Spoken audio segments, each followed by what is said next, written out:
Something extraordinary is happening on planet Earth. Human beings are living longer than ever before. From Japan to Africa, from Europe to South America, more people than ever before are living into their 70s, 80s, 90s and beyond, in what many scientists believe to be the most radical change since human civilization began. The world's population is changing more rapidly than at any other time in our history.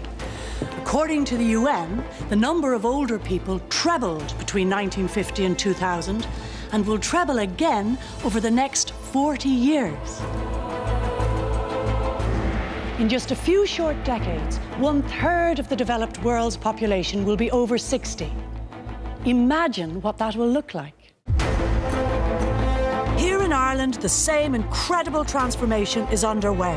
Half of all baby girls born this year will live to be over 100. Some scientists believe that this is just the beginning, that in the not-too-distant future, we will be able to halt aging entirely. There should be no limit on how long people can live. Human technology has taken the reins of evolution, so to speak. It's tremendously exciting in the field of genetics because you can make a mouse that lives 50% longer, and at that age it doesn't look like it's an old mouse, it looks like a young mouse.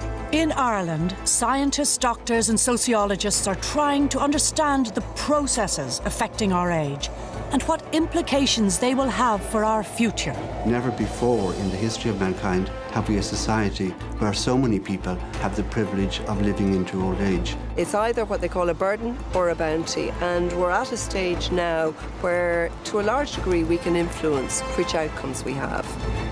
Having a significant number of older people will have a huge impact on the way society works, and it'll force us to ask a number of fundamental questions. Do we want to live longer?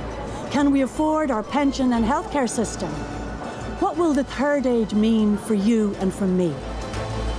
Radical changes will be necessary, but if we plan and manage this correctly, our later years could be our best years.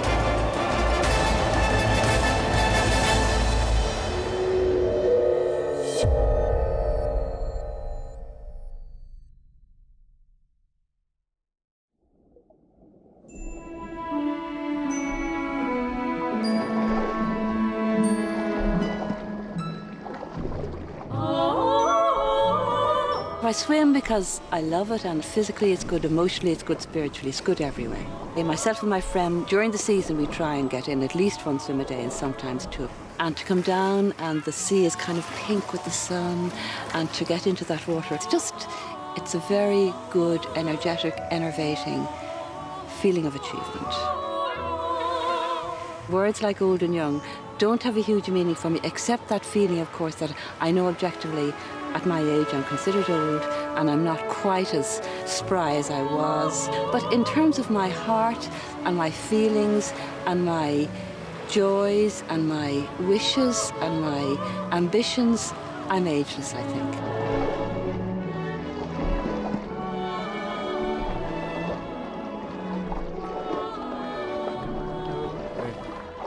So we're off to Dublin in the green, with a helmet glistening in the sun. Look around you. Everywhere you will see signs that people are living longer and, for the most part, more productive lives than our ancestors could ever have hoped for. I'm 83. I'm 78. I'm 84. I'm 72. I'm 92. So what's going on? Back in 1840, the poorer classes could expect to live to 38 on average. Anything beyond that was considered a highly unusual achievement. Indeed, in those days, there were so few older people around that society quite naturally held them in high esteem, venerating them for their wisdom and experience. Then, from about the 1830s, across Europe and America, something very odd began to happen. In the 1850s, the infant mortality and the childhood mortality was very, very high. Quite a high percentage of children under the age of 10 died, something like 50% or whatever, so that most parents had large families to compensate for this. And it was part of life at that time that people died when they were very young. What happened then was that the conditions that people were living under began to improve. Engineering got better, waterworks got better, housing got better, food got better, which was a very, very important aspect of it. And more people began to survive childhood. And this, of course, was a major achievement for mankind.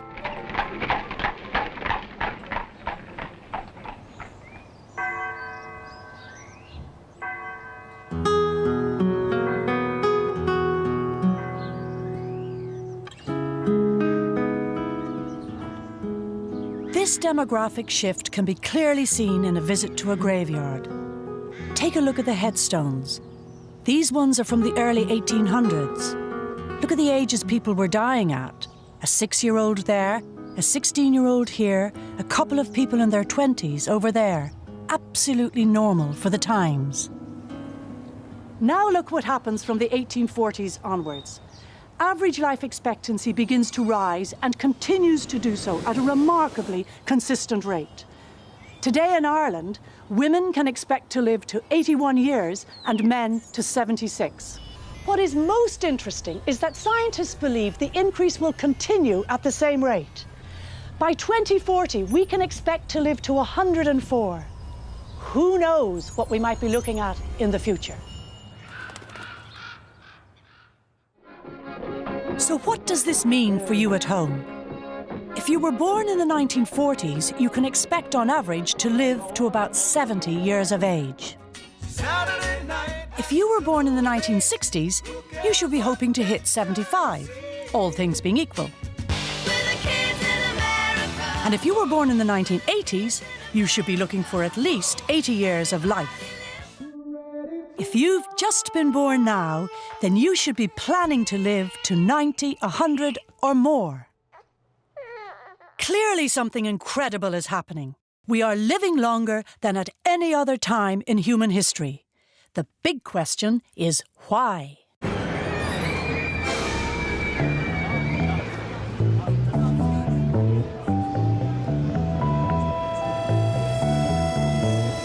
In most Western countries, better diet, education, increasing wealth, along with the improved availability and standards of healthcare, have all contributed to how long we live.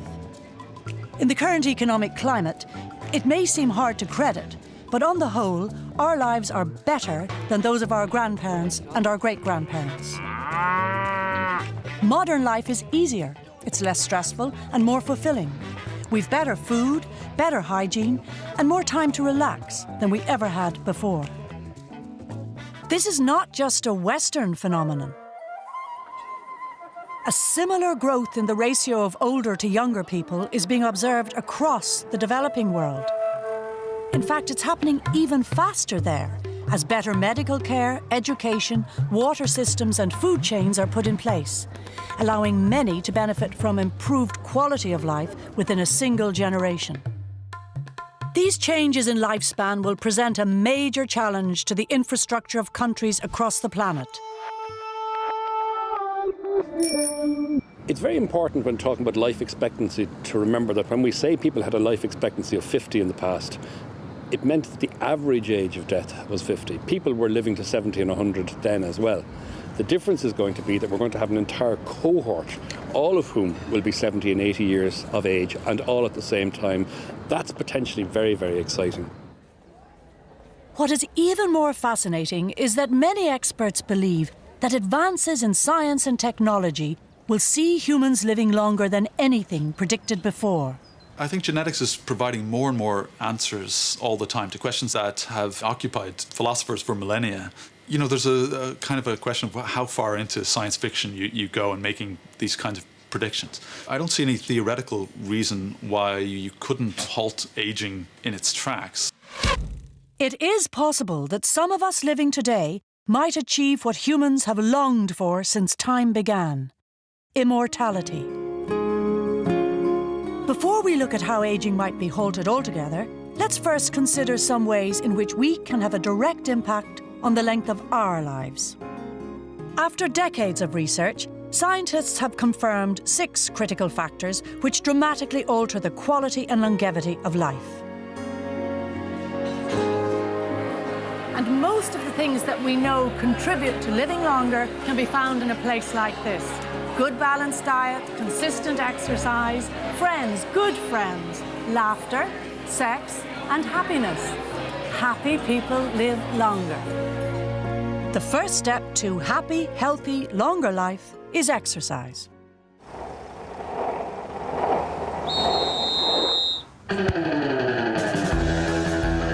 Mick Gillick is 84.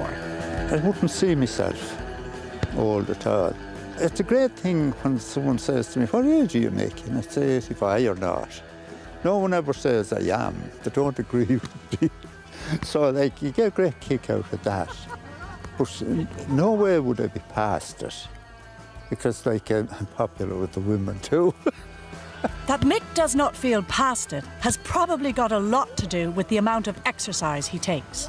Staying active and maintaining fitness have been clinically proven to be good not only for the body and muscles, but also for our minds, improving our cognitive skills and memory. Exercise is one of the key factors in promoting healthy aging. You don't have to spend hours in the gym. A brisk walk of 10 minutes 3 times a week has been shown to produce very positive effects.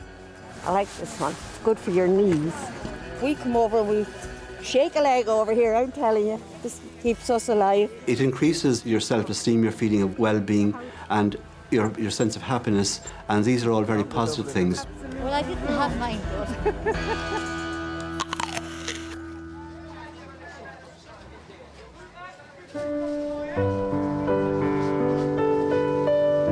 Food is important to me. I live on my own now, so I'm cooking for myself. Choosing food and making it look nice on the plate and the whole colour combination and all that is very important. The market in Dunleary is brilliant. I am healthy enough in terms of my food choices. I decided I wouldn't go on a diet, but what I did is I bought a smaller plate and I filled the centre of the plate, and the idea is that you have more fruit, more vegetables, and then you have meat. You know, so I would have hopefully 1 or 2 or 3 vegetables per meal, and then a smaller amount of meat or rice or pasta, and that's good. And I think you can get into the habit of eating too much, and equally you can get into the habit of eating less. Anne Dempsey's decision to eat a little less than she might normally be inclined to is having a very positive impact on her health. Humans who do the opposite, who eat more than they need, find that overeating brings on severe chronic illnesses that can drastically shorten our lives, including heart disease, high blood pressure and diabetes. It's being estimated that about 60% of health problems in old age can be traced back to poor diet. It can produce cardiac side effects, weak muscles, weak bones. Just as important as how much we eat are the food choices we make. One simple rule is that the darker the fruit and vegetables, the better. Plums, blueberries, broccoli, cabbage are all high in antioxidants, which directly affect our cells' ability to replicate themselves.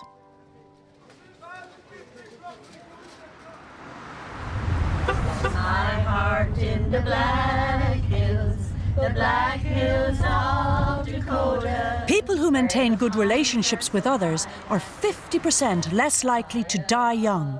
And according to new evidence, social isolation can be even more harmful to your health than smoking. Spending time with good friends has been shown to decrease the inflammations which cause cancer, heart disease, stroke and dementia.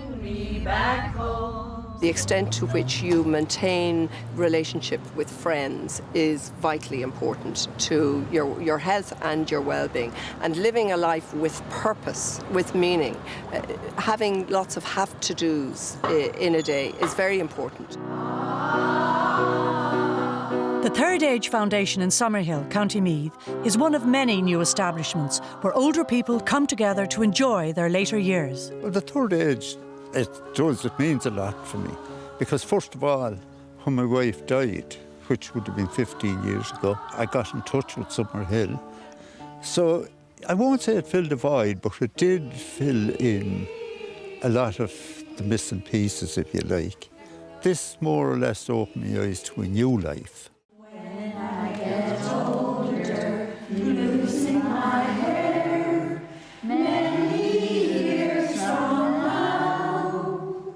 One of the big problems for some older people is the tremendous loneliness when they lose their husband or their wives, and that huge hole that's left in their lives. And it's so difficult for people to find a substitute. Will you still need me? Will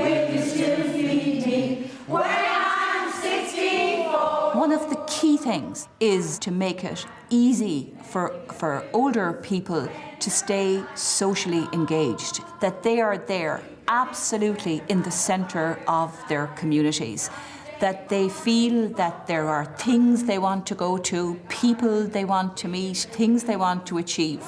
It's an absolutely crucial part of well-being. Will you still need me? Will you still feed me when I'm 64?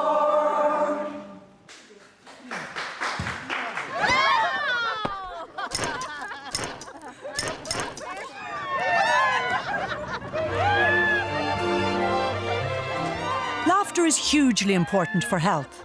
There is good evidence that it improves our immune response, which is important in preventing infections, arthritis, cancers, and heart disease.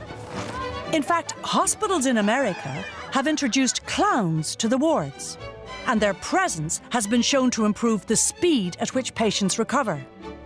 The same research has concluded that having a laugh can actually prevent chronic diseases like dementia and reduce the amount of time older people stay in hospital even after major surgery.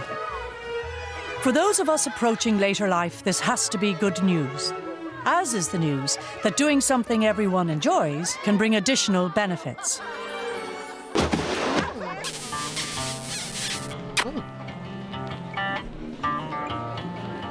So you think sex is the preserve of the young? Wrong. A recent study has shown that 1/3 of older couples have sexual activity at least once a week, and 1/3 of those engage in oral sex. Of course, this is great news of itself, but it also helps to slow the aging process. And if the reward is a few more years on this planet, surely it's worth the extra effort.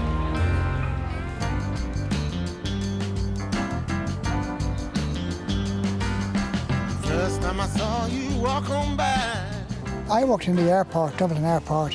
I used to do deliveries from there. Karma worked in the airport, and that was just how we met. I knew right away we liked each other. Both of us are married twice. Like, you don't forget the people. I'm 73 and Tony's 76. So I still feel young, at heart. Just when I look in the mirror, I say, who are you? I don't know what love really means. It's just that we want to be together. And sometimes people remark like that, how we're always together, that we don't get fed up at times with each other, but we don't. We go everywhere together and we do everything together. I do all the washing up. That does not done together. We still have a sex life, but nicely spaced time. It wouldn't be as often as it was when we were younger, but it's still there. It brings us closer together, and we'd have a good laugh now and again, and close partnership. Yeah. We have evidence that older people who continue to have an active sex life have a much better chance of remaining physically and psychologically healthy. Because part of being sexually active is feeling young, and the evidence is really good. You know, if you feel young, it actually has real effects on your body.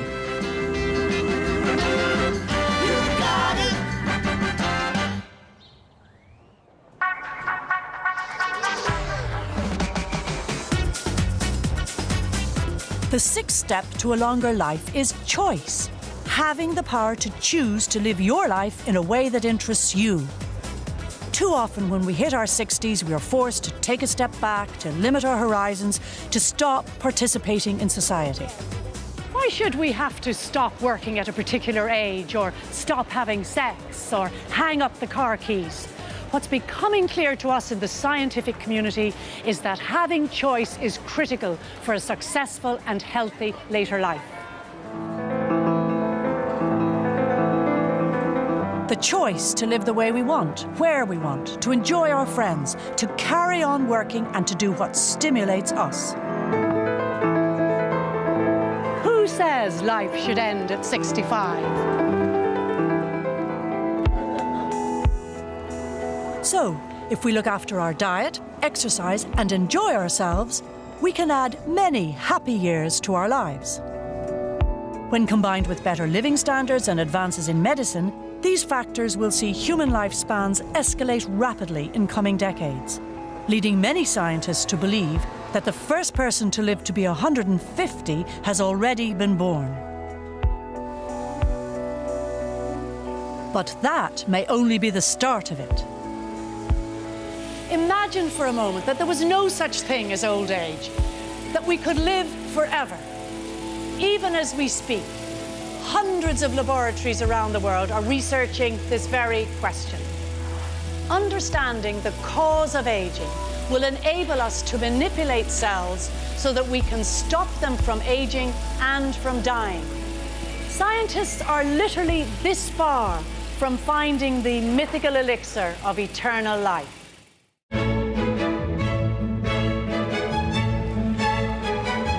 Aging is a biological phenomenon that causes people to get sick. So, by definition, more or less, it is, in theory, a legitimate target for medical intervention.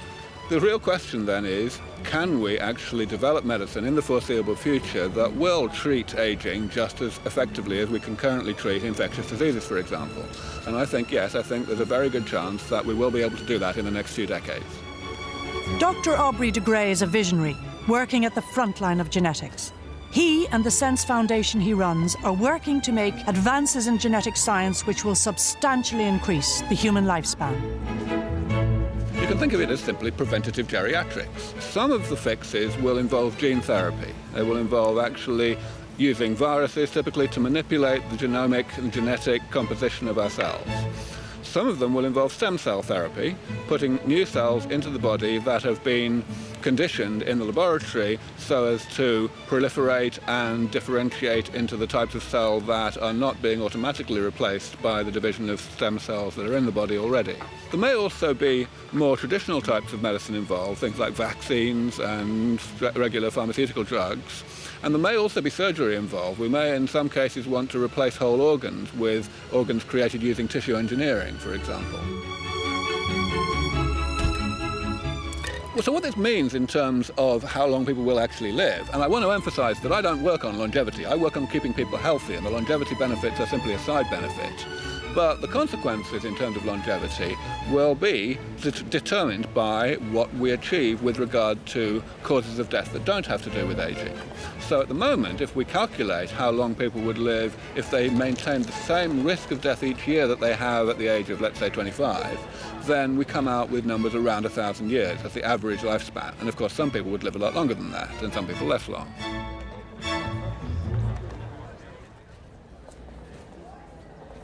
In Trinity College Dublin, geneticists are also working to understand how genes impact on aging.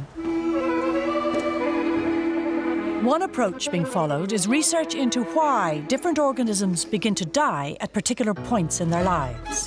The reason that we age, the reason that organisms age is simply really that their cells undergo a process of wear and tear. Their cells are just biochemical machines, really. And like other machines, their components can break down over time. And it turns out that there are genes whose job it is to try and prevent that. Looking at the lifespans of specific animals can be very revealing. The one thing that all living creatures have in common is death.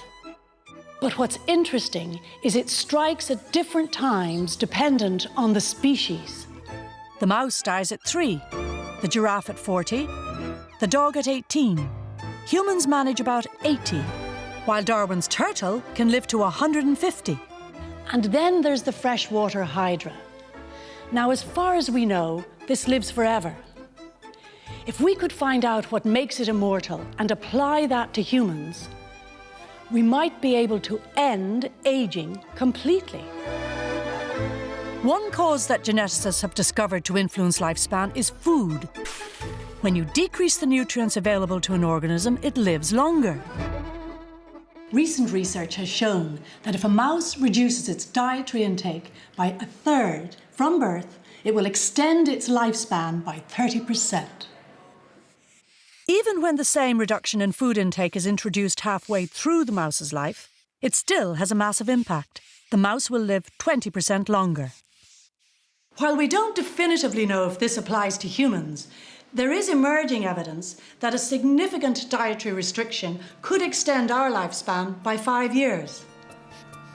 One of the first clues was a fact that what's called caloric restriction or dietary restriction can increase lifespan, and it does it across a whole range of species, from mammals to insects and worms, even yeast. Actually, if you feed them less, they will live a lot longer. And so we now know that actually one of the most robust ways you can get an organism to age more slowly is simply to restrict the amount of nutrients that it gets. Geneticists now realise that when a cell thinks food is scarce, it activates genes that shift the cell's focus away from growth and into preservation. This effectively slows the ageing process. Pharmaceutical companies are designing drugs that will fool cells into thinking that nutrients are scarce. Soon, living longer may involve little more than popping a pill. The hope is that by administering these kinds of drugs, you may see really significant increases in human lifespan. And the hope would be that actually by blocking the cellular aging process itself, in one fell swoop, you actually would stop many age-related diseases. So that you would have people, who are not developing heart disease, they're not developing cancers, they're not developing diabetes, and any of the other age-related diseases, if in this one administration you block aging itself. As advances in genetic science continue to be made, we may soon be able to manipulate organs and cells, making them renew themselves instead of aging. The future may bring some very surprising results, with some treatments making it impossible to tell a person's age. The little girl next door could be a lot older than you think.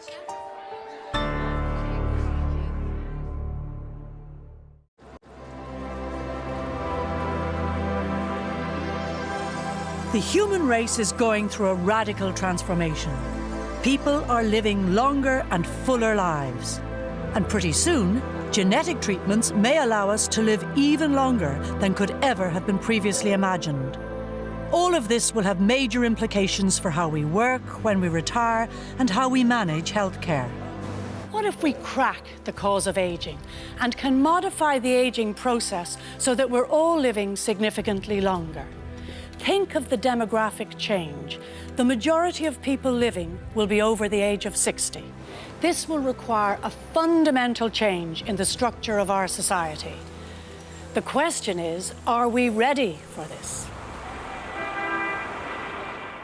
In his early 70s, Michael represents the average pensioner. In the early years of the 20th century, there would have been 22 people of working age paying taxes towards Michael's state pension, his healthcare costs, and any other social services he might expect. That was then. If we fast forward to the present day, we find that this ratio has changed dramatically. Today, there are only 6 people of working age paying taxes to support all of Michael's needs. In the next few decades, as more and more people live longer, the ratio will drop to 2 to 1. Of course, this is not sustainable. The time has come to take a whole fresh look at pensions, retirement, and at the way we work. The way society currently functions, most of us begin our careers in our mid-20s and continue up to 65, when we expect to retire with a good pension. But with an exponentially expanding older society, public pensions will simply be unaffordable. When state pensions were first introduced on a universal basis, few people were expected to live to retirement age. Today, as we've seen, most people can expect to live well beyond 65. 65 was picked as the parameter for aging by Bismarck back in the 19th century when he introduced pensions in Germany, because he realised that very few people would live to be 65, so he wouldn't have to pay many pensions. And we become stuck with this concept of retiring at 65, and that if for somehow or other life changes dramatically in some way. This should not be the case. One of the reasons that states throughout the world are arguing that pension ages have to rise is as people are living longer and longer, they're spending a bigger proportion of their lives in retirement, and of course the cost of that per individual increases.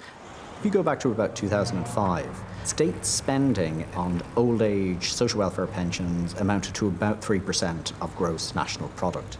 Now, we estimated by 2050 that percentage will be over 9%, a very, very significant increase in the burden, the social welfare burden. So there's ultimately a choice here for society. Do you want to raise taxes and for the state to carry on paying old age pensions, or do you increasingly want to say to people, no, that the state will look after you to a certain degree, but after a certain point you're on your own?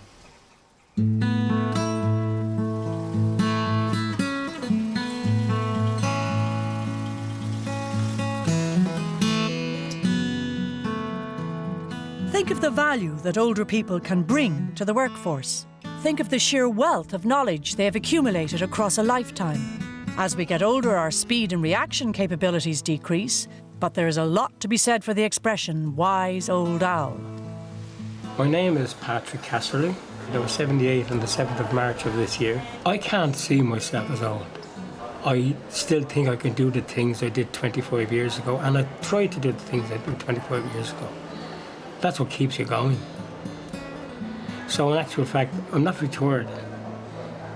And I've no intention of retiring, actually, you know. I was employed here in 2003 as a part-time worker. B&Q suit me fine in that respect, the 4 hours a day. 10 o'clock to 2 o'clock, that suits me fine. We have a 6B2. B&Q are blazing a trail. 1/4 of their employees are over 50. In the UK, their oldest worker is 95. You're well stocked up there, aren't you? Older workers are regarded as highly reliable, they're very loyal, they have a tremendous amount of experience. For example, managerial expertise does not diminish with age. And also, older people have a very good effect on the younger workforce. They're a kind of a stabilising influence. I get a great sense of enjoyment out of work. I still feel physically fit and physically able to continue on as I am. If somebody come along and said to me, you're finishing tomorrow, I'd probably dispute it because I feel physically fit and all ready to go. I've heard there was a secret chord That Paddy is still working happily and productively at the age of 78 should not be surprising. don't really care for music, do you?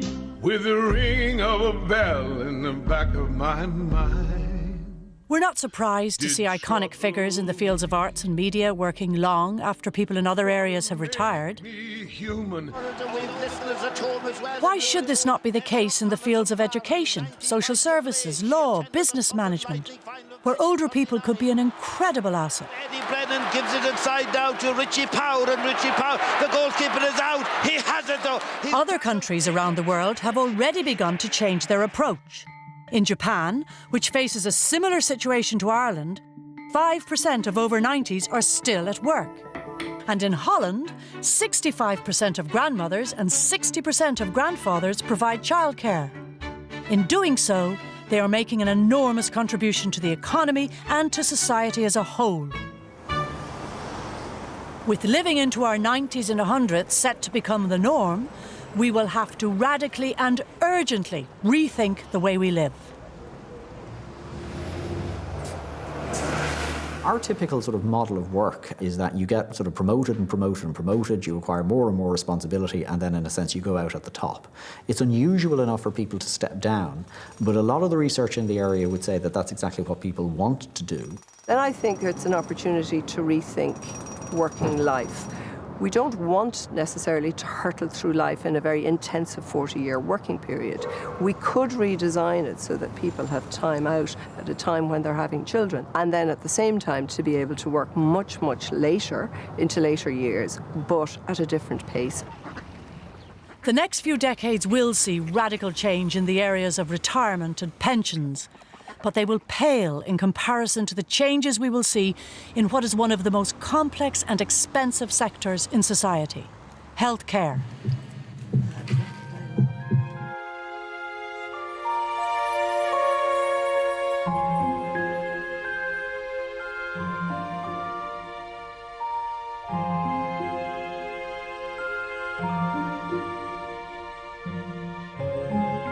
With over 60s set to account for a third of the population by 2050, the provision of medical care is going to require a major overhaul.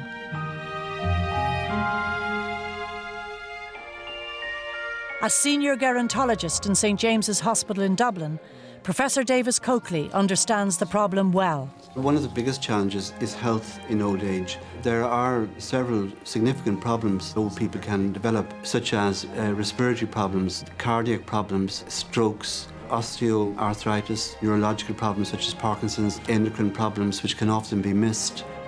Chronic disease will produce more and more disability as people get older, and the state would have to spend far more than it is spending at the moment on long-term care, either in institutions or in the community.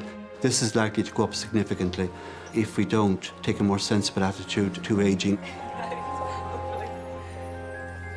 In the world as a whole, about 80% of healthcare costs are in chronic disease management. And currently, most of that care for people suffering chronic disease are managed in acute settings, which are hospitals. And there simply isn't going to be enough hospitals or doctors or nurses to take care of them in the current model. The United States is actually a very interesting example in this area. They don't have a particularly old population, but they do spend a massive proportion of their gross national product on health. And really what that points to is that health spending very, very often is much more related to the nature of the system that you organise. And, you know, inflation in the healthcare system can be much more to do with how you organise insurance and the general organisation of the system. We're not necessarily in deep trouble. And again, I think with a degree of creativity, we can probably avoid some of the more extreme scenarios that are sometimes presented on the health side.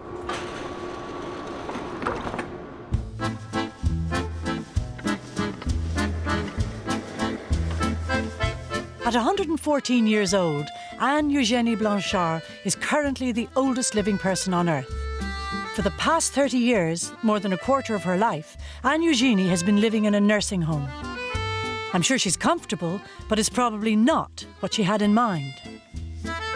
Few of us would choose to spend our last few years in a nursing home, nor would we choose to die in hospital if we could avoid it, or spend hours in an emergency department when we're sick. By using the advances in science and technology, there is a solution. We can provide a healthcare service that works for all. Hi Brendan, how are you? I'm Trisha. Welcome to Tilda. You can go this way with me.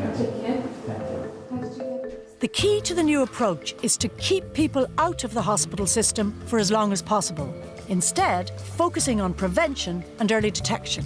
It's cheaper and it makes people more comfortable. You all right? Yep. In Ireland, the medical, scientific and technology sectors are working to turn the country into a global innovation hub of excellence in health technologies and ageing. Brendan, I'm just going to take a picture of your eye. There, great. By conducting in-depth tests on thousands of people, we're building up a clear picture of how people age and also learning how we can spot the onset of chronic disease long before it becomes a problem. The current paradigm is reactive. The new paradigm is moving to prevention. And in some countries where they have put in preventative models, it's actually shown that they decrease the cost of the healthcare system significantly. Sweden's one of those. And they can compare county to county where they're still on a reactive model versus preventative model and show the benefits both in reduced costs as well as people being better, you know, just healthier.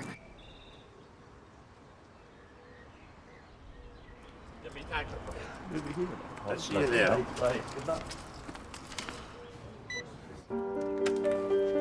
This state-of-the-art housing complex in Dundalk is a first tentative move towards a preventative approach in Ireland. As well as being fitted out with useful gadgets and equipment, the house has been embedded with sensor technology that tracks Sean's movements throughout the day. Should he change from his normal behaviour, the central monitoring system will alert the medical professionals that Sean may require attention. Sean is also testing out a personal health monitoring system. Technology of this kind offers a glimpse of the future of healthcare. Got the blood pressure acupressure cuff on your arm as shown. The Intel Health Guide, if you like, there's two parts to it. There's a device that is placed in the older person's home, but that then is connected to what we call the healthcare management suite. Have you noticed swelling in your feet, ankles or legs? That essentially allows the care team to manage the specific care that that person needs. I've had a look at the information you've sent through, and I see you've got a bit of swelling in your legs. My right leg especially, it's a bit sore around the ankle area, yeah. Would you like a nurse to pop in and see you? Yeah, that would be nice. I wouldn't mind that, yeah. A lot of what will be possible is going to be dependent on there being within the community these integrated primary care practices, which involves a range of expertise across the different disciplines of the doctor, the nurse, the occupational therapist, the physiotherapist. But it's also a range of support facilities like basic diagnostics. Hello, Sean. It's Leona, the public health nurse. I'm just calling to see how you are.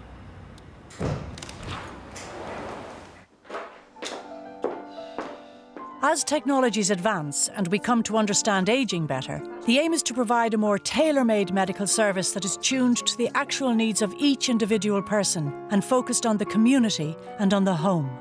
Okay, Jim, would you like to go now? In one of the most in-depth joint ventures between academia and technology companies in the world, groundbreaking clinical studies in Ireland are informing the development of new technologies which aim to dramatically change the way healthcare is provided. One exciting experiment is the Shimmer sensor. It monitors how people walk, and scientists hope it will act as an early detection system. In the future, devices which are the size of this will be this size. We'll be able to implant them in the body, and as we go about our daily lives, they will constantly gather information and transmit that information to healthcare professionals. This will completely revolutionise the way we deliver healthcare. With a tiny chip implanted in his body, Sean can get on with his life. If a problem arises, the chip will trigger an immediate response from the emergency response units.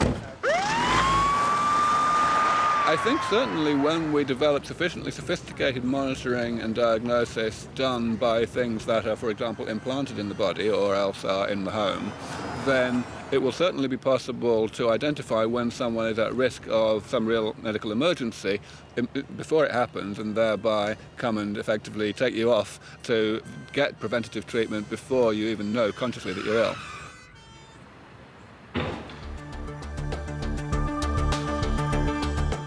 Whether you need a hip operation or a triple bypass or some groundbreaking genetic treatment, you could be sped off to the local clinic to be operated on by a robot. This technology, which is already available at the Galway Clinic, allows surgeons to operate on the patient remotely from a connected centre of excellence anywhere in the world.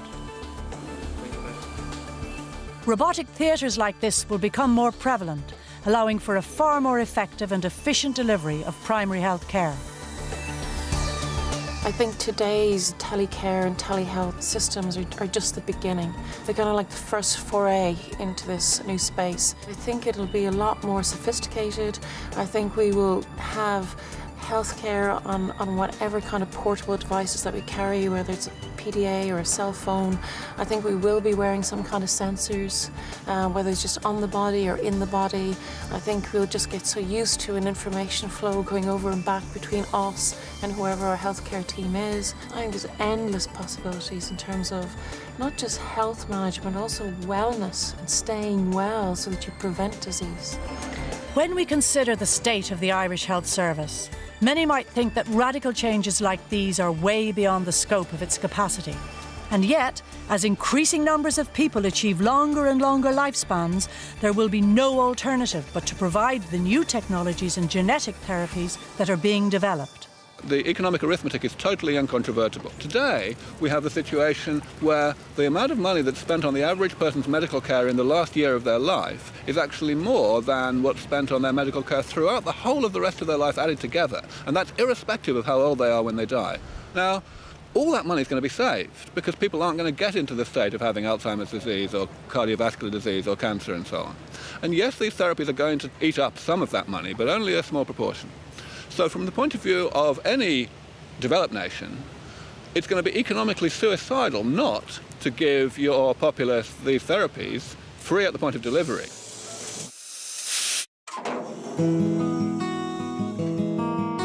In modern society, we tend to see older people as being frail and needy. In fact, the opposite is the case. Only 15% require regular medical attention. The remaining 85% are perfectly healthy and living life to the full. Of course, things like pensions and health care will be difficult to deal with, but let's think differently about them. Let's convert what is perceived to be today's burden into tomorrow's bounty. What is most interesting is that the majority of older people are economically independent. Essentially, as we move into the future, we're going to have a very large new player on the field, and it will be the player which is the people of age and all of the things that they bring with them. We've become accustomed to providing for the needs of youth, and as we move out into the future, we're going to have the needs of youth, the needs of people who are in their child-rearing years, and in the future a very articulate, wealthy and probably demanding people of age group who are going to be a very interesting other part of the mix. One of the under-recognised features of an older population is the purchasing power of the older consumer. They account for 75% of wealth in the EU, 80% in the UK and the US. What's really interesting about what we call the silver economy is going to be the demand for new products. Essentially, if you do nothing, that means huge costs in healthcare and huge pension costs, and younger people are going to be taxed out of existence. But you can turn that around and say that that's an opportunity. Most people now innovate products and services for 30 and under. You know, if they turn to the 50-plus market, they could innovate all kinds of products and services for those people. Older people want a whole different set of products. They want a whole different set of services. They want a whole different kinds of leisure and travel, etc. There is a huge opportunity here in Ireland to make this, as it were, our niche capability.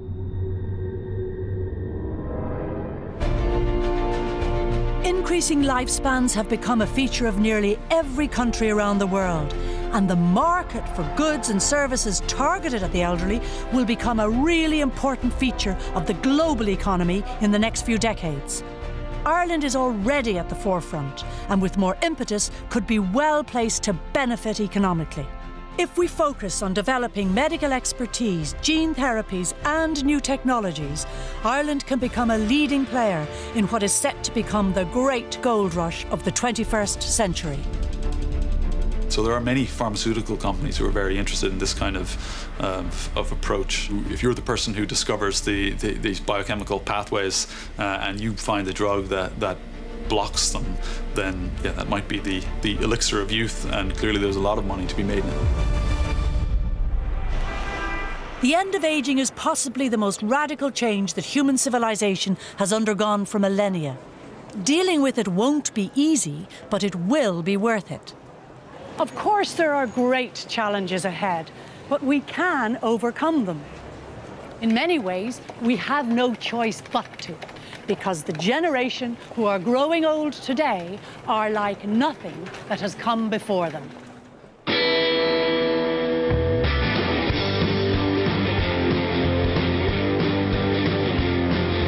People try to put us down. The people who are now entering their 70s are the very same people who sang by heart the lyrics of My Generation. 50 years ago, Townsend asked his elders, "Why don't you all fade away?" And we all know what he really meant. Well, Pete is now in his 60s, and like the rest of us, I doubt he has any intention of vanishing. Far from it. 50 years on, older people are coming into their own. I'm just talking about my generation. As Nelson Mandela said, the problem in life is not lack of power. The problem in life is not using the power we have. And older people simply don't realise the power that they have collectively to make things happen, to make this the kind of society that they want to make it. When thousands of older people came together outside Dáil Éireann in October 2008 to protest against the withdrawal of the medical card, we saw a glimpse of that power. The image of older people as kindly grannies and doddery granddads misses the truth completely. The generation who created youth culture, fought the cultural and the women's revolution, will fight the battle against ageism, and be in no doubt they will succeed. At present, society may see ageing in a negative way. This is a total misapprehension because ageing is a wonderful achievement for mankind. Most people now are able to live their full lifespan, and they're being encouraged to do it in a fulfilled and enriching way. Whether it's seen as a positive or negative for society as a whole depends on our attitude. There's a huge potential for older people to contribute to society, but it requires the imagination to grasp that fact and to encourage it.